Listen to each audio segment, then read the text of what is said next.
क्यों ना कर रहा पुलिस भर्ती दूंगा क्या कोई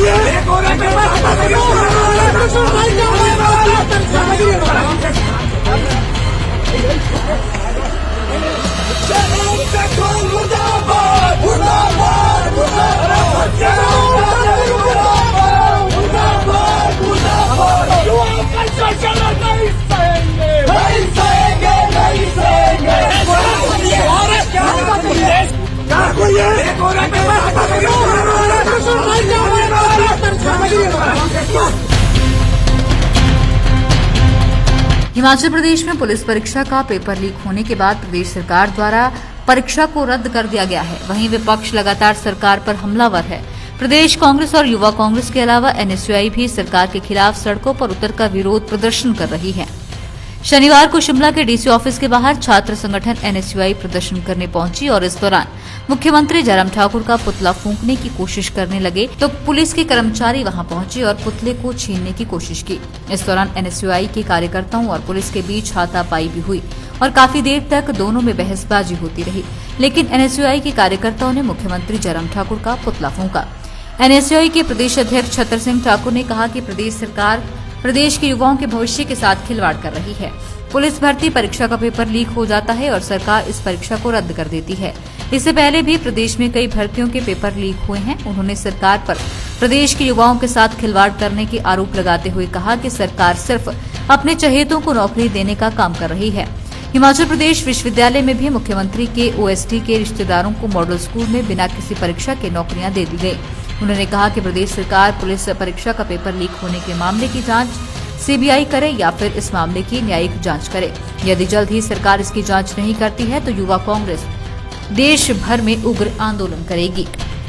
मैं आप सभी मीडिया बंधुओं का यहाँ आने पे स्वागत करता हूँ और धन्यवाद करता हूँ कि आप इतने शॉर्ट नोटिस पे आए। आपने देखा आज एनएसयूआई द्वारा उपायुक्त कार्यालय के बाहर धरना प्रदर्शन किया गया, जिसका मुख्य रोष पिछले कल पुलिस भर्ती में जो लिखित परीक्षा थी उसके पेपर लीक हुए। बड़े शर्म की बात है, एक और परीक्षा में पेपर जो परीक्षा पेपर है वो लीक हो रहे हैं, दूसरी ओर से जो कैबिनेट मंत्री है और इनके पुलिस के प्रमुख है वो नाटियां लगा रहे हैं।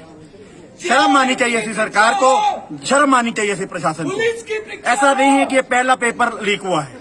इससे पहले अगर चाहे आपको पता ही होगा, चाहे वो JOIT है, चाहे पटवारी परीक्षा है, चाहे आपके HRTC में है, हर जगह भर्तियों में घोटाले हो रहे हैं। इन्हीं मुद्दों को लेकर आज एनएसयूआई द्वारा एक रोज प्रदर्शन किया जा रहा था। प्रदेश की सरकार जहां आज बेरोजगारी चरम सीमा पे है, जहां पे आज लोगों के खाने के लाले पड़े हुए हैं, प्रदेश सरकार अपने लोगों को रोजगार देने के लिए भ्रष्टाचार में संलिप्त है। इतना ही नहीं, अगर आप देखें हिमाचल प्रदेश विश्वविद्यालय में इनके सरकारी विभाग के ओएसडी की जो धर्मपत्नी है, उनको भी वहाँ पे यूनिवर्सिटी के जो स्कूल है वहाँ पे रोजगार दिया गया। ये सिर्फ अपने लोगों को रोजगार देना चाहती है। मैं कहना चाहूंगा कि ये परीक्षा भर्ती घोटाला है, इसकी न्यायिक जांच हो। इसके साथ साथ जिन छात्रों ने इसके लिए परीक्षा के लिए तैयारियां की थी, आप देखेंगे कि हिमाचल बड़े दूर दराज क्षेत्र है, यहाँ पे बड़े दूर दराज से लोग आते हैं इंटरव्यू देने, लिखित परीक्षा देने। तो छात्रों को यहाँ अगर कहीं भी आए उनको रूम लेने पड़े, उनको अपनी अकोमोडेशन लेनी पड़ी, किराया खर्चना पड़ा। अब बताइए उन बेगुनाहों का कसूर क्या है? उनका कसूर ये है कि वो इतनी सालों से बेरोजगारी से लड़ने के लिए इम्तिहान की तैयारी कर रहे थे और अंत में बहुत निराशा के साथ कहना पड़ रहा है कि पेपर लीक किए जाते हैं। और हमारे को कई छात्रों के फोन आते हैं, रोते हुए कहते हैं कि क्या ये बात सही है। हमें बड़े दुख के साथ कहना पड़ता है कि ये बात सही है और प्रदेश की सरकार जो है इस भ्रष्टाचार में संलिप्त है। मैं एनएसयूआई की ओर से सरकार को चेतावनी देना चाहता हूँ, चेताना चाहता हूँ। ये तो एक आरंभिक जो प्रोटेस्ट था, यदि समय रहते हुए इसकी सीबीआई जांच नहीं की गई, लोगों को न्याय नहीं मिला और उन छात्रों को मुआवजा नहीं मिला जो बेकसूर थे, तो एनएसयूआई एक उग्र आंदोलन करेगी।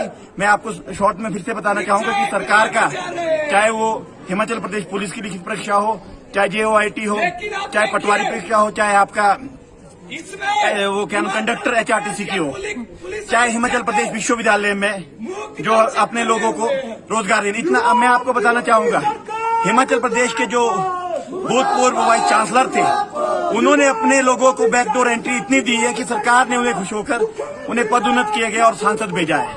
हमें कोई दुख नहीं है सांसद जाने का, पर दुख ये होता है कि जिन लोगों के, क्योंकि मेरे अपने कई मित्र थे जो डिजर्व करते थे, लेकिन उन्हें उनके पास कोई अप्रोच नहीं थी, कोई पॉलिटिकल पुश नहीं था, मेरिट को इग्नोर किया गया, डीमेरिट में जो थे उन लोगों को आगे लाया गया है। मैं आपसे यही कहना चाहूंगा, यदि समय रहते इस पे न्यायिक जांच न की गए तो एनएसयूआई आने वाले समय में उग्र आंदोलन का रूप धारण करेगी। जय हिंद, जय हिंद। जो तैयारी की गई, रोकने की कोशिश की गई, ये एक डेमोक्रेटिक हत्या है। और मैं कहना चाहूंगा, शायद इन्हीं पुलिस के जवानों के बच्चे भी होंगे जिन्होंने लिखित परीक्षा दी होगी, पर शर्म की बात तो ये है कि भाई इनके जो अपने प्रमुख है, वो जब लिखित परीक्षा का परिणाम आता है, जब पेपर लीक होता है, तो वो तो खुद इसमें जश्न मना रहे हैं। तो आप समझिए कि सरकार और प्रशासन इसमें कितना संलिप्त है। लाइव टाइम्स टीवी के लिए शिमला से विक्रांत बधन की रिपोर्ट।